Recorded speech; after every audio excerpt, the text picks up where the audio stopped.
하나님의 말씀은 창세기 1장 27절입니다. 말씀을 봉독하여 드리겠습니다. 하나님이 자기 형상, 곧 하나님의 형상대로 사람을 창조하시되 남자와 여자를 창조하시고. 아멘.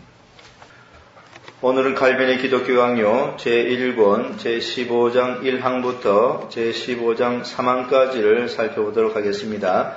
제1권 창조주 하나님에 관한 지식, 제15장 창조된 인간의 본성, 영혼의 기능, 하나님의 형상, 자유의지, 인간성의 원초적 순결. 1항부터 4항은 타락한 인간의 본성, 그의 영혼은 거의 부패하였으나 아직 하나님의 형상을 지니고 있다라는 것입니다. 1항은 하나님은 인간을 순결하게 창조하셨으므로 인간은 죄에 대한 책임을 창조주에게 돌릴 수 없다라는 것입니다. 내용은 이렇습니다. 이제부터 인간의 창조에 대하여 말해야겠는데 그것은 인간이 하나님의 모든 창조물 가운데서도 하나님의 의, 지혜, 선을 보여주는 가장 고귀하고 가장 두드러진 표본일 뿐만 아니라 우리가 처음에 말한 대로 우리 자신에 대한 인식이 없이는 하나님에 대한 명백하고 완전한 지식을 가질 수 없기 때문입니다. 그런데 우리 자신에 관한 지식에는 두 가지가 있습니다. 첫째는 인간이 처음 창조되었을 때 우리의 상태는 어떠했는가에 대한 지식이며, 둘째는 아담이 타락한 후 인간의 상태는 어떻게 되었는가에 대한 지식입니다. 그러니까 타락 전후의 상태를 말하고 있는 것입니다.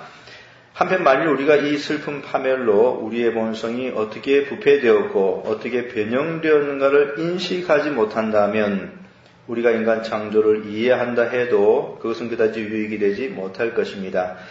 그러나 지금으로서는 최초의 고결한 인간성을 서술하는 것으로 만족하려 합니다. 그러니까 타락 전 인간의 온전한 상태를 먼저 다루어 보겠다고 칼빈이 말을 하고 있는 것입니다. 실로 인간이 지니고 있는 현재의 비참한 상태를 논하기 전에 먼저 인간이 처음 창조되었을 때 어떠했는가를 인식한다는 것은 중요한 일입니다. 그런데 인간의 이 생내적인 악을, 여기 생내적인 악이라고 하는 것은 인간의 본성적인 악을 말하고 있는 것입니다. 이 생내적인 악을 지적하는 중 그것을 인간 본성을 만드신 창조주께 책임지우는 일이 없도록 우리는 주의해야 합니다. 왜냐하면 불경건은 모든 결함이 어떤 방법으로든 하나님으로부터 나왔다고 주장할 수만 있다면 이로써 그 자체의 충분한 변호가 된다고 생각하기 때문입니다. 그들은 비난을 받으면 조금도 주저하지 않고 하나님과 다투며 마땅히 비난받아야 할 자기네 죄가를 하나님께 전가합니다.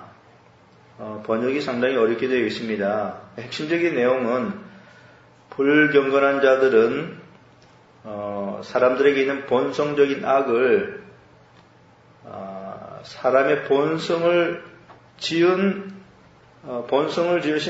하나님의 책임으로 전가시키려고 한다는 그런 말입니다. 핵심적인 내용은 바로 이것입니다.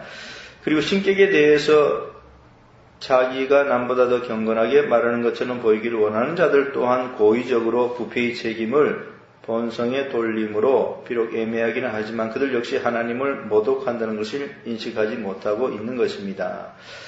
다소 경건하게 보이는 자들조차도 남보다 경건하게 말하는 사람들조차도 오류를 말한다는 그런 말입니다. 왜냐하면 본성에 어떤 결함이 있었다는 사실이 입증된다면 이것은 하나님께 수치가 될 것이기 때문입니다. 그리고 육은 모든 구실을 열망하며 이것으로 자신의 악에 대한 책임을 어떤 방법으로든 자신에게서 다른 사람에게로 전가할 수 있다고 생각하는 것을 우리는 알고 있기 때문에 우리는 이 악한 의도를 열심히 반대해야 합니다. 이 부분은 크리스천 다이제스트에서 나온 기독교 강요를 보면 도움이 됩니다. 거기에는 이렇게 되어 있습니다. 사실 우리는 육체가 온갖 구실을 찾아서 자기 자신의 악들에 대한 책임을 스스로 지지 않고 다른 존재에게로 전가시키려는 성향이 있다는 것을 잘 알고 있으므로 이러한 악한 의도를 우리는 부지런히 대적해야 할 것이다. 이해되시죠? 이런 내용입니다. 그러므로 우리는 일체의 관계를 제거하며 하나님의 의를 일체의 변환에서 변화하기 위해서 인류의 불행을 다루어야 합니다. 우리는 나중에 적당한 자리에서 아담에게 부여된 순결에서 인간이 얼마나 멀리 떠나갔는가를 살펴보게 될 것입니다. 우선은 인간이 흙으로 지음을 받았다는 사실은 인간의 교만에 대하여 견제가 된다는 것을 알아야 합니다. 인간은 교만할 수 없죠. 왜냐하면 흙에서 지음받은 그런 존재이기 때문입니다. 왜냐하면 흙집에 살며 욥기 4장 19절 부분적으로는 흙과 티끌에 지나지 않는 인간이 자신의 탁월함을 자랑한다는 것 이상으로 어리석은 것은 없기 때문입니다. 당연하죠. 그러나 하나님께서는 흙으로 만든 그 그릇에 생명을 주시기로 계획하셨을 뿐만 아니라 그 흙으로 만든 그 그릇에 영혼을 이제 담아주셨다는 그런 말을 지금 하려고 하는 것입니다. 그 그릇이 불멸의 영혼이 거주할 수 있는 집이 되기를 원하셨기 때문에 아담은 당연히 창조주의 그 크신 관대하심을 자랑할 수가 있었습니다. 여기 자랑할 수가 있었습니다는 영어 원문에 보면은 영광을 돌리는 것이 마땅합니다. 이렇게 되어 있습니다. 아담은 창조주의 그 크신 관대하심을 마땅히 관대하심에 대해서 영광을 돌리는 것이 마땅하다. 이런 의미죠. 2항으로 넘어가 보도록 하겠습니다. 육체와 영혼의 상이점. 더욱이 인간이 영혼과 육체로 되어 있다는 사실에는 논쟁의 여지가 없습니다. 인간은 영혼과 육체로 되어 있습니다. 내가 아는 바로는 영혼이라는 말은 불멸적이면서도 창조함을 받은 실제를 의미하며, 그러니까 영혼이 실제로 존재하는 것을 의미한다고 그랬죠. 불멸, 죽거나 멸하거나, 영혼은 죽거나 멸하거나 그렇게 되지 않고, 실제입니다. 이것은 인간의 보다 고귀한 부분입니다. 이 말은 가끔 스피릿이라고 불립니다. 이 명사들이 결합되는 경우에는 서로 그 의미를 달리하지만 영이라는 말이 단독으로 사용될 때에는 솔로몬이 죽음에 대하여 말하면서 신은, 영은 그 주신 하나님께로 돌아가리라고 말한 것처럼 이 말은 영혼과 같은 의미입니다. 그리고 그리스도께서 자기의 영을 성부께 부탁하셨고 스데반이 그리스도께 자기 영혼을 위탁하였다는 사실은 영혼이 육체라는 감옥에서 해방되었을 때 하나님께서 그 영원한 보호자가 되신다는 것을 의미할 뿐이었습니다. 그런데 어떤 사람은 영혼이 영으로 불려지고 있는 이유는 그것이 호흡 혹은 하나님께서 육체에 주입하신 힘일 뿐 실제가 없기 때문이라고 상상합니다. 그러나 그 사실 자체로 보나 성경 전체로 보나 저들은 어리석게도 큰 가오를 범하고 있는 것입니다. 어떤 사람들은 영을 실제가 없는 것으로 그저 그냥 호흡이나 힘 정도로 그렇게 생각한다는 것이죠. 잘못된 것입니다. 물론 인간이 지나치게 세상의 애착을 갖고 사는 동안에는 우둔하게 되는 것이 사실입니다. 실로 그들은 빛들의 아버지로부터 멀리 떠났기 때문에 흑암으로 눈이 어두워져서 죽음 후에도 생존하게 될 것이라는 사실을 생각하지 못합니다. 영혼은 육체가 죽는다 할지라도 생존하죠. 그러나 너무 둔감하게 되면은 이 사실을 생각하지 못한다는 것입니다. 그러나 동시에 이 빛은 흑암 속에서도 소멸되지 않기 때문에 그들은 오히려 자기네 불면의식에 그대로 머물게 됩니다. 영어 원문을 보면은 이 부분을요, 불멸의식이 완전히 사라져버릴 정도로 빛이 꺼져버린 것이 아니다. 이렇게 되어 있습니다. 확실히 양심은 선악을 가려내어 하나님의 심판에 응하는데 선악을 분별하여 하나님의 심판에 반응하는 양심을 지금 말하고 있는 것입니다. 바로 그 양심은 불멸의 영이 있다고 하는 의심할 수 없는 증거가 됩니다. 그렇다면 실제가 아닌 운동이 만약 영혼이 그저 호흡이나 또는 힘 또는 운동 이런 것이라면은 실제가 아닌 운동이 어떻게 하나님의 심판대 앞에까지 들어설 수 있으며 자신의 죄책 때문에 스스로 공포를 느낄 수 있겠습니까? 그건 불가능한 것이죠. 그러니까 영혼은 실제이지 단순한 운동이 아니라는 것입니다. 육체는 오직 영혼에게만 내려지는 영적인 형벌의 두려움을 입지 않기 때문입니다. 이 사실에서 영혼의 실제라는 것을 알게 됩니다. 그러면 하나님에 관한 지식 자체는 이 세계를 초월하는 혼이, 영이, 영혼을 뜻합니다. 혼은, 영혼, 불멸한다는 것을 충분히 입증해 줍니다. 왜냐하면 일시적인 힘은 생명의 근원에까지 도달할 수가 없기 때문입니다. 요컨대 인간 마음에 부여된 그 탁월한 여러 은사들은 신적인 무엇이 여기에 새겨져 있다는 것을 말해 줍니다. 즉, 이 모든 것들은 불멸적 실제에 대한 증거가 되는 것입니다. 왜냐하면 야수들이 소유하고 있는 감각은 육체의 한계를 넘지 못하며 혹은 육체에 속한 물질적인 것 이상을 넘지 못하기 때문입니다. 그러나 인간 마음의 민첩함은 천지와 자연의 비밀을 찾아내며 이해와 기억으로 모든 시대를 알고 모든 사물을 적절한 순서에 따라 배열하며 영혼의 능력에 대해서 지금 말하는 것입니다.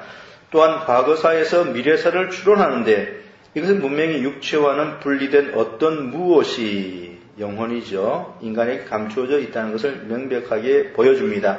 우리의 지성으로는 보이지 않는 하나님과 천사들을 이해하지만 육체는 전혀 그러한 개념을 형성하지 못합니다. 우리는 옳은 것과 의로운 것 그리고 존경할 만한 것들을 파악하지만 이것들은 육체적 감각에는 감추어 있습니다. 그러므로 영은 틀림없이 이 지성의 좌소입니다. 실로 사람을 혼미하게 하며 생명마저 빼앗아가는 듯이 보이는 수면, 잠을 말합니다. 수면 그 자체도 불멸에 대한 충분한 증거가 아닐 수 없습니다. 왜냐하면 수면은 발생하지 않은 사건의 관념뿐만 아니라 미래에 대한 예감도 암시하기 때문입니다. 세속적인 저자들이 매우 화려한 언어로 훌륭하게 찬양 묘사한 이러한 사실에 대하여 나는 간단하게 다루었습니다. 그러나 경건한 독자들에게 이 단순한 주의만으로도 충분할 것입니다. 그런데 영혼이 육체와 구별되는 본질적인 무엇이 아니라고 한다면 우리가 흙집에 살다가 죽을 때에는 육신의 장막을 벗어나 각기 몸으로 행한 행위에 따라 마지막 날에 보상을 받기 위해서 썩어질 것을 벗어버린다는 것을 성경은 가르치지 않았을 것입니다.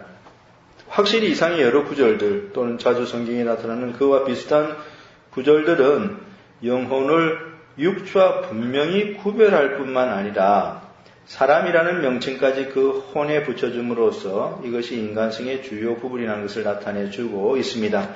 바울은 육과 영의 온갖 더러운 곳에서 자신을 깨끗하게 하라고 신자들을 권고하면서 죄의 더러움이 머무는 두 부분을 지적해 줍니다. 베드로 또한 그리스도를 영혼의 목자와 감독이라고 불렀지만 만약에 그리스도께서 그 직무를 수행할 수 있는 영혼이 없었더라면 베드로의 이 말은 잘못된 말이었을 것입니다. 당연하지요. 만일 영혼이 자신의 고유한 실제를 가지지 못했다고 하면 베드로가 말한 바 영혼의 영원한 구원 혹은 영혼을 깨끗하게 하라는 명령 그리고 영혼을 거스려 싸우는 육체의 정욕을 제어하라는 주장은 의미를 상실하게 될 것입니다. 영혼이 존재가 없는 것이라면 이런 성경 구절들은 아무런 의미를 갖지 못하게 되지요. 그러나 영혼은 그 실체를 가지고 있는 것입니다.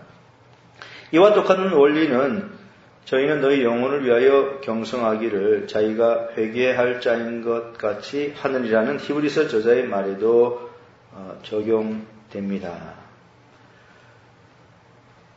바울이 내 영혼을 두고 하나님을 불러 증거하시게 하노니라고 한 사실도 이상과 똑같은 결론을 시사합니다. 왜냐하면 영혼이 만일 형벌에 대한 책임을 질 수 없다면 하나님 앞에 유죄가 될 수 없기 때문입니다.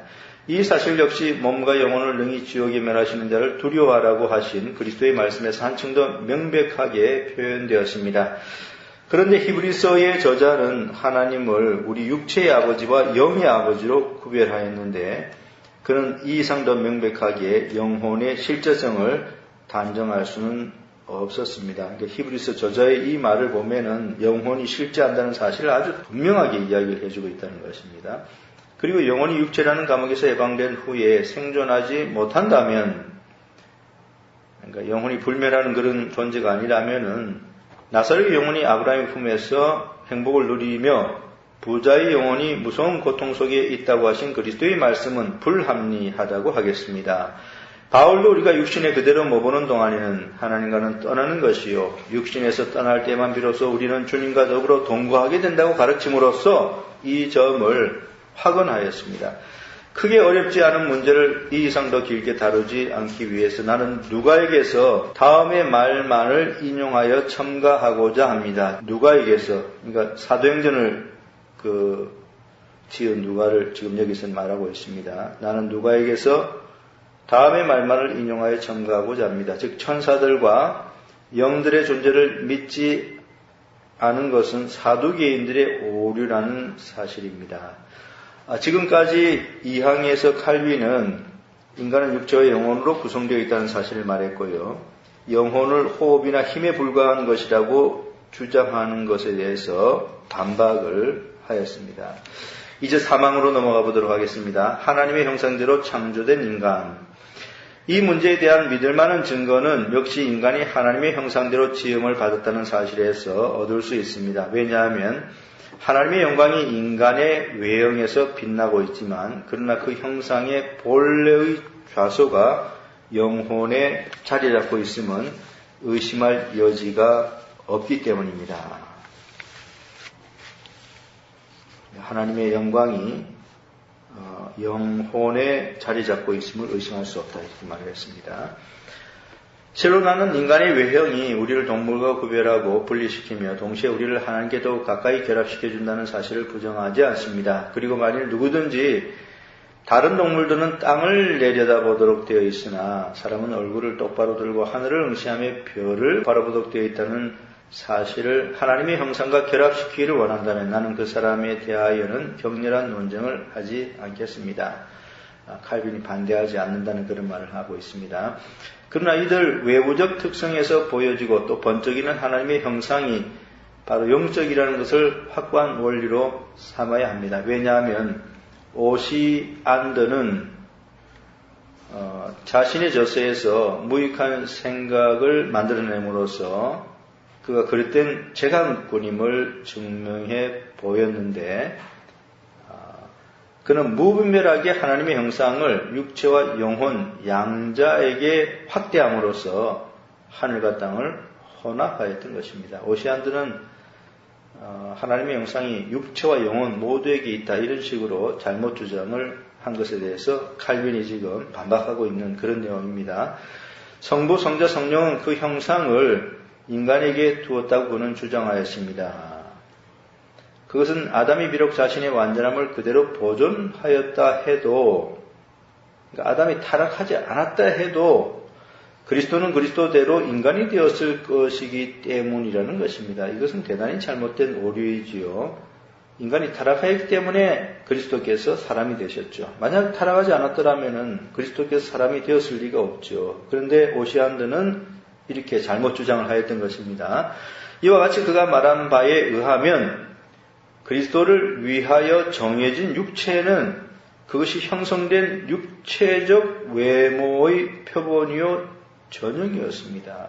무슨 말이냐면은 그리스도께서 취하시는 육체가 처음 창조할 때 지음받은 몸의 모형이고 표본이었다라고 하는 그런 이상한 주장을 지금 여기서 언급하고 있는 것입니다.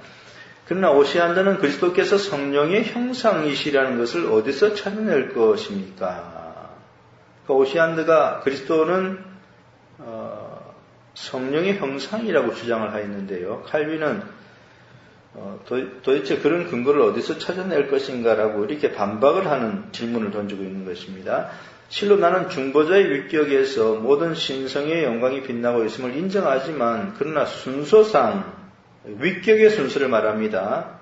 성자 하나님이 제2위격이고 성령은 제3위격입니다. 그러니까 순서상 앞서는 그리스도 성자 하나님이 앞서죠. 성령에 비해서.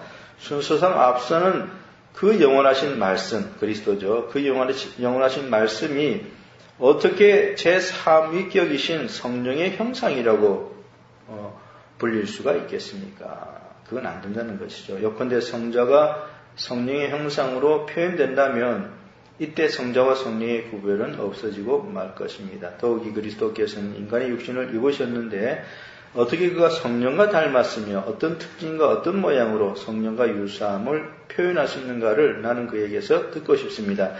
그리고 우리의 형상을 따라 우리가 사람을 만들자고 하신 말씀은 성자의 윗격에도 속하기 때문에 자연히 그리스도는 자신의 형상이시라는 결론이 나옵니다. 그러므로 이것은 전혀 이유가 되지 않습니다.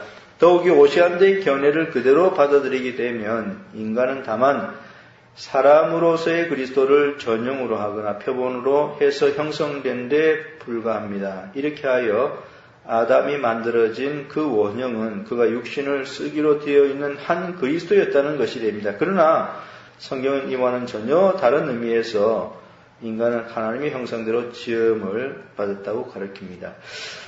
이 부분은 크리스찬 다이제스트의 기독교 강의를 보면은 도움을 얻을 수 있습니다. 거기에는 이렇게 되어 있습니다. 뿐만 아니라 오시안드의 헛된 논리를 그대로 따르게 되면 사람은 오로지 사람이신 그리스도의 전형과 표본을 따라서만 지으심을 받은 것이 되고 따라서 아담을 지어낸 원형이 바로 육체를 입게 되실 그리스도였다는 결론이 나온다. 그러나 사람이 하나님의 형상대로 창조함을 받았다는 성경의 가르침은 그와 전혀 다른 의미인 것이다. 이렇게 되어 있습니다.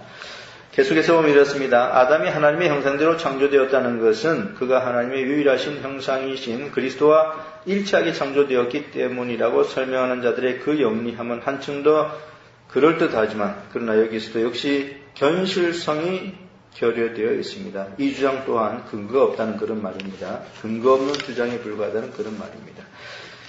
계속해서 보면 이렇습니다. 형상이라는 말과 모양이라는 말에 대해서는 주석가들 사이에 적지 않은 논쟁이 있는데 그것은 그들이 두 말의 차이점을 까닭없이 찾고 있기 때문입니다.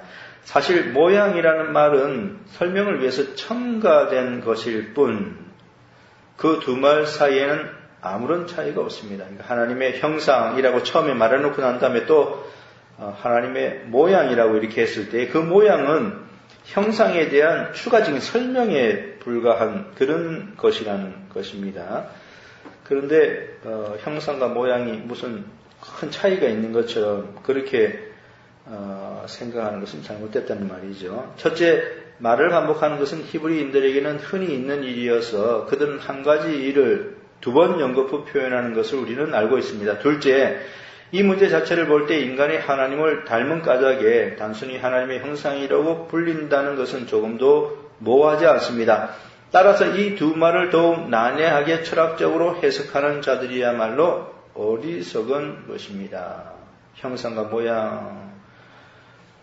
그 의미가 차이가 있다고 하는 것은 잘못된 것이라는 말입니다. 그들은 젤렘, 곧 형상이라는 말을 영혼의 실체에 적용하고 데모트, 곧 모형이라는 말을 영혼의 성질에 적용하기도 하며 혹은 다른 해석을 제시하기도 합니다. 그러나 그렇게 해석할 수는 없다는 것이죠. 하나님께서는 자신의 형상대로 인간을 창조하기로 결정하셨을 때 그 표현이 모호했던 까닭으로, 그러니까 형상이라는 표현이 모호했던 까닭으로 설명을 위해서, 좀 부가 설명을 위해서 모양대로라는 말을 추가하여 동일한 관념을 반복하셨다는 것입니다. 이것은 마치 하나님께서 인간을 지으시고 그 속에 자기의 모양의 특징을 새겨 넣으심으로써 그 형상 안에서 자신을 반사하려 하셨다고 말하는 것과 같습니다. 그러므로 모세는 조금 후에 이와 똑같은 것을 말하면서 하나님의 형상을 두 번이나 반복하였지만 모양에 대하여는 전혀 말하지 아니하였습니다. 하나님의 형상이라고 불리는 것은 인간의 일부분이나 혹은 여러 가지 은사를 소유한 영혼이 아니라 그가 만들어진 흙에서 그 이름을 받은 아담 전체라고 한 오시안드의 반대는 무익한 것입니다. 여기에 오시안드가 반대했다 했는데요. 그건 뭐냐니까 어떤 식으로 반대했냐면은 하나님의 형상이 인간의 일부분이 아니다라는 식으로 반대한 거죠. 또 여러 가지 은사를 소유한 영혼도 아니다. 그러니까 하나님의 형상이 여러 가지 은사를 겸비하고 있는 영혼을 말하는 것도 아니다. 뭐 그런 식으로 이제 반대를 했는데요. 그런 오시안드의 반대가 무익한 것이라고 칼빈이 여기서 말하고 있는 것입니다. 건전한 마음을 소유한 독자라고 하면 어느 누구도 그러한 반대를, 오시안드의 반대죠, 무익한 것이라고 생각할 것입니다. 왜냐하면 모든 사람을 죽을 존재로 말한다고 해서 영혼도 죽음에 종속된다고 할 수는 없으며, 영혼은 죽지 않죠. 몸이 죽는 것을 말하는 것입니다. 인간을 이성적 동물이라고 말한다고 해서 또한 이성이나 지성이 육체에 속한다고 말할 수도 없기 때문입니다. 그러므로 영혼이 인간은 아니라 하더라도 인간을 영혼과 관련시켜서 하나님의 형상이라고 부르는 것은 모순이 아닙니다. 그렇죠? 그러나 나는 바로 앞에서 주장한 원칙을 고수하여 하나님의 모양은 모든 종류의 동물을 훨씬 능가하는 인간성의 탁월성 전체까지 확대된다고 주장합니다. 따라서 이 하나님의 형상이라는 말은 아담이 처음 받았던 그 완전함을 의미합니다. 아담은 처음에는 바른 이해력을 충분히 소유하였고 감정을 이성에 종속시켰으며 일체의 감각을 적절한 질서에 따라 조절하였습니다. 그때 그는 자신의 탁월함을 창조주께서 그에게 주신 예외적인 은사에서 기인된 것으로 여겼습니다. 여기 칼빈이 하나님의 형상이 무엇을 의미하는지를 핵심적으로 잘 말하고 있습니다. 즉 아담이 올바른 이해력을 충분히 소유하였고 그의 감정을 그의 이성에 종속시켰고 그의 모든 감각을 적절하게 잘 조절하였는데요. 처음에 아담이 타락하기 전에 그러한 아담의 상태를 하나님의 형상이라는 단어로 표현하였다는 것입니다. 그리고 하나님의 형상의 주요 좌소가 가슴과 마음 혹은 영혼과 그 능력에 있다고 하더라도 그러나 인간이 어느 부분에도 심지어 육체 자체에도 그 광채의 열매가 빛나지 않는 곳은 없습니다. 확실히 하나님의 영광의 어떤 흔적들은 세계 도처에서 빛나고 있습니다.